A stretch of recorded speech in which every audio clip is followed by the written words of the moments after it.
Boom! We got Metalzoa, Metalmorph, and Red Eyes Metal Dragon Retrains. Make sure you guys smash the living crap out of that subscribe button so you guys don't miss out on more awesome content. Still waiting on my Umbra Luna support here, but this is really, really cool. So Red Eyes, Black Fullmetal Dragon, and 3,400 attack points. I'm actually surprised that, we weren't going to save this theme for the upcoming, we typically get a stream, usually like 2 weeks before release, but okay. Can't be normal summoner, so that must be first special summoned by enchanting Metalmorph, activated by attributing a level 5 or higher dragon monster.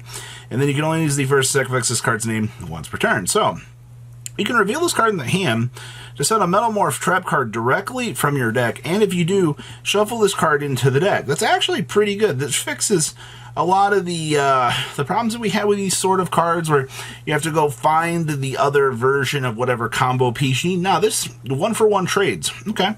When your opponent activates a card or effect, you can negate that activation, then inflict damage to your opponent equal to half of one of their attack position or monster's original attack. Okay. That's actually pretty good. So, we have an ability to search for itself, but you have to bring it out with the enchanting Metalmorph. Okay, by attributing a level 5 or higher dragon. Sure. Next up is Metalzoa X. Oh, that is so sick. This is a level 8 Dark Machine monster, much like our predecessor up there. Cannot be normal summoned, so that must be special summoned with that enchanted Metalmorph again. You have to attribute a level 5 or higher Fiend monster in order to bring this out. You can only use the first effect of this card's name once per turn. Guess what? We can also reveal this card in our hand to set a Metalmorph trap directly from your deck. And if you do, this thing gets to dip back out into the deck. Okay. Up to twice per turn, when your opponent activates a spell card or an effect, or a monster effect, quick effect, target one face a monster they control, destroy it. Wow. That's pretty good interruption there. And, the cost for these things isn't like the greatest in the world, but the fact that we could convert this over Ubel too is kind of funny. Alright, next up is Fiend Beast Zoa. To be fair, Zoa did technically need a retrain. This thing's always been kind of paywalled behind just, an old vanilla monster, so this is actually pretty cool. So this is a level 7 Dark Fiend monster. You can only use the second and third effects of this card's name once per turn.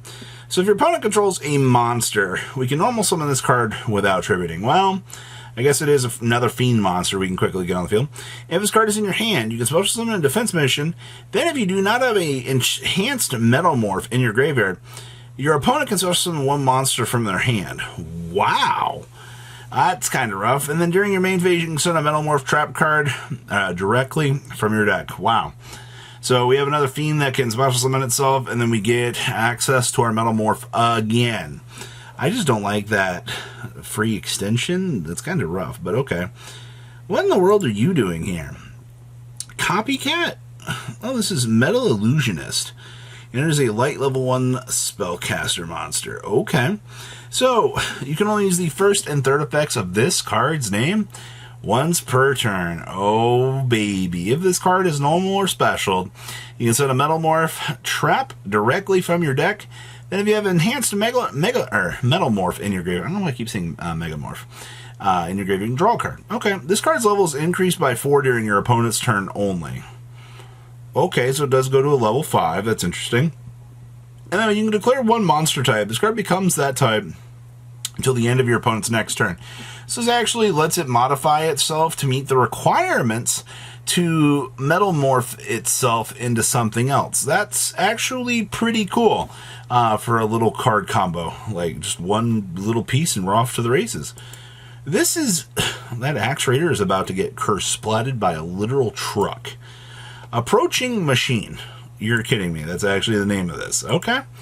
You can only use the second effect of this card's name once per turn. So, we can add one monster that mentions Enhanced Metalmorph or Metalmorph Trap from your deck or graveyard to your hand. There you go, everybody. They decided to give this deck an in-house Rhoda. And if you control a Metalmorph Trap card, we can banish this card from the graveyard and then target one opponent's defense division monster, change it to attack mode.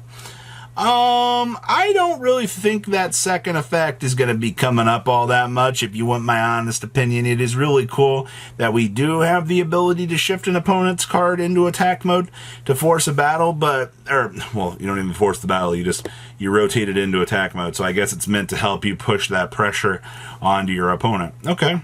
And then we have the enhanced Metalmorph. This is the card that makes the world go round here, and it is on a normal trap card. So you can activate one card with this card's name per turn. Activate this card by attributing one face-up monster. Special summon one monster that cannot be normal summoned or set that mentions enhanced Metalmorph from your hand, deck, or graveyard. Then you can equip this card to it as a equip card with this effect. Okay, so that's pretty good. The equipped monster gains 400 attack and defense, and your opponent cannot target it with monster and spell and trap effects, and cannot be destroyed by monster and spell effects. Thank you. We actually have the actual canon-based effect of Metalmorph actually being useful here. This is actually really cool. Yes, it stinks that you're only going to be able to kind of warp into like 2 targets, but I think that's really cool. And then next up is Time Engine. Oh my gosh, this is a nod back to Time Machine. This card is always treated as a Metalmorph card.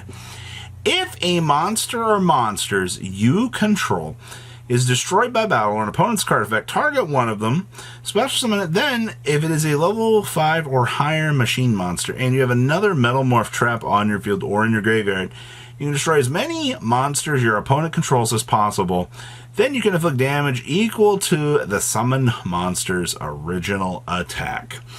They actually made the canon-based effect of Time Machine built onto a card. I gotta clap for it. That is so freaking cool. Overall, I did not. I was hoping we'd get Bandit Keith support, but Red Eyes coming along for the ride here was pretty cool.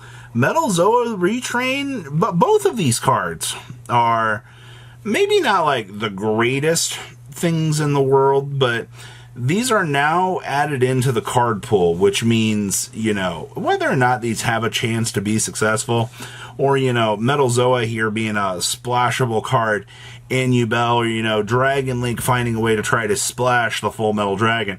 These cards are incredibly cool. Also, this eats up an Ultra slot, which is kind of interesting to really consider out here. But what do you think about these freaking amazing cards? Please, leave a comment down below. Tell me what you guys think. Are you excited for the chance to play the Fullmetal Morph cards? Because I certainly am. You guys have a good rest of your day, all right? Peace out.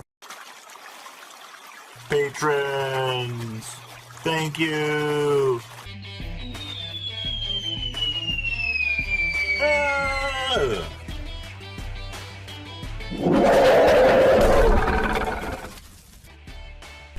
Thank you so much for watching. Check out these other videos.